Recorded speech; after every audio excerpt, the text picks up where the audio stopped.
Hey everyone, Black Knight here. Just want to do a quick response to the Warhammer topic of the week. So this week, it is five favorite moments, five favorite anything in Warhammer 8th edition. So my take is going to be more of five kind of more, they're more personal introspective moments in Warhammer 8th edition. But hey, here we go. So number 5 we have is pre-measuring. So from 7th to 8th edition, granted I've been playing Warhammer since 5th edition as a wee lad, we'll say. Anyway, basically for 5th, 6th, 7th edition, no pre-measuring. 8th pre-measuring, what?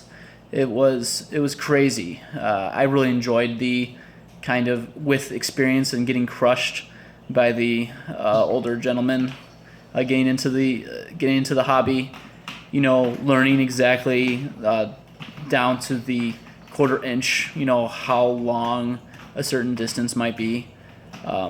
So when we went to pre-measuring, at first was like, I don't like this at all. What the hell? But after a while, it dawned on me that pre-measuring is definitely the way to go. Basically I kind of came through that. The reason why it's the way to go is because instead of winning the game because or you've played the game longer and you know exactly how long 8.5 inches is or 9 inches is, instead of winning on that, you're more winning based on if you have a better strategy than your opponent. You're winning on that rather than just outguessing measurements. So one of the good things of pre-measuring, and basically a lot of the other game systems I've seen have kind of fallen suit with there's more pre-measuring now than not, and I think that's a good thing. So number 5, pre-measuring. Number 4 we have is what is it? Oh, the growth of the tournament scene. Now, granted, personally, I didn't actually get to partake in much of the tournament scene. More's the pity. But it was great to see from the sidelines the growth of the tournament scene. When I first started, there wasn't really many tournaments. You might see like a 10-man tournament in a store, but mainly the big ones you'd see would be like, I would be reading like in White Dwarf, like, hey, there's the GT at Games Day in, where is it, Maryland? Or Games Day and Games Day Chicago when that first started. So being from the Chicago area, when I was growing up, I went to like one of the first couple of Games Day Chicago's and seeing the GT there. And that was kind of it. And you marvel in the, wow, look at all these cool armies. I'll never have that, as a kid. But now during 8th edition's lifetime, there was a huge growth in that tournament scene, and it was awesome to see that and see that community grow. Even if I didn't get to really participate from the sidelines, it's a great thing to see, and I hope that only continues for the future in whatever capacity.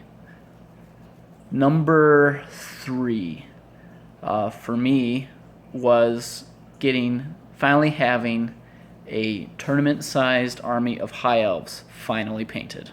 So High Elves were the first army that I got when I was 14. They were the first one I started collecting. I'm now 29, so it's been a while. But what's interesting is during that time, I'd start collecting, I'd paint a bunch, and start accumulating other armies, and actually had more things painted from other armies, some that I don't even have anymore because I sold them off, than with my original army that I started off with. So it just happened for this year. I finally have a 2,500 point army of High Elves. Some of those figures I ended up stripping and repainting, and I finally have like the High Elf Spearmen that I got in the early 2000s that have just been primed for like 10 years. Finally, were finished. And that was just a great thing to see, those units of Spearmen. Or I've had Phoenix Guard just sitting unprimed in a box, and I was just looking at, those sit there for like 10 years. So finally got them all painted up. I'm very happy with that. And that's a good little, swan song for 8th edition for me personally.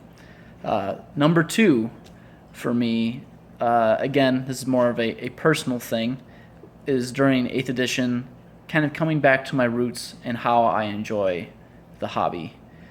So, going into like 6th, 7th, not that I was in the like hyper competitive grand tournament scene or any type of tournament scene, but I really kind of prided myself on being a very good strategist in the game.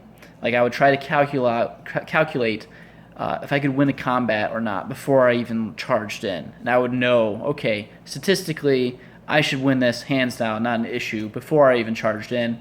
You charge in, break it, win, awesome, right? And this doesn't make any sense to any of you that haven't played in any other editions. But going into 8th edition, they kind of changed things up. And admittedly, I was kind of one of the groaners of like 7th edition was so much better. Oh, well, I'll give this 8th edition thing a try. But it took me a little bit of time. But in 8th edition, it kind of made me realize that, hey, I'm pushing around toy soldiers on the table. Like I'm pushing around undead or elves or my little knights on the table.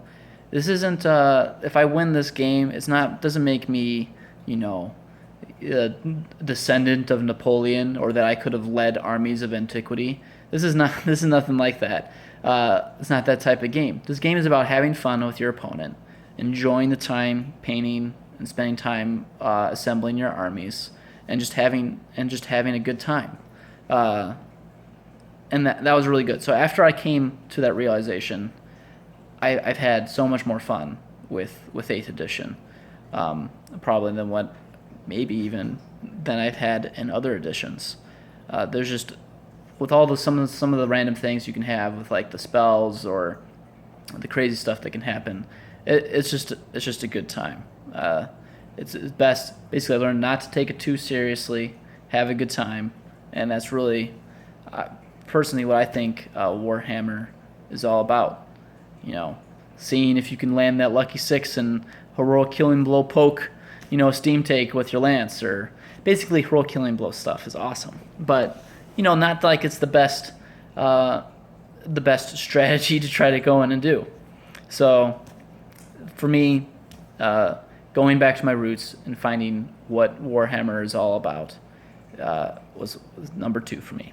Number 1, again, going into the personal stuff, you guys probably don't really know about this, but I was kind of interested to see, when I looked back when 8th edition started to when 8th edition ended, I've had a lot of good things happen to me during that time period. So I met my wife, we got married, and in 2014, January 24th of 2014, our son was born, Liam, Little Knight. So yeah, that was great. I never would have thought, looking back at when 8th edition started, I would not have even imagined that was going to happen during the life of 8th edition. So kind of cool. I liked looking back and thinking about that. So those are my top 5 for 5 favorite things about 8th edition, or I guess for me, 5 favorite interpersonal things that have happened to me or realization during the timeline of 8th edition. But looking forward to watching all of your videos as well as to what your favorite things about 8th edition were, whether it be the very hobby specific, as in favorite models or favorite rules, favorite game moments. It'll be great to see. So hope see you all next time. Have a great one.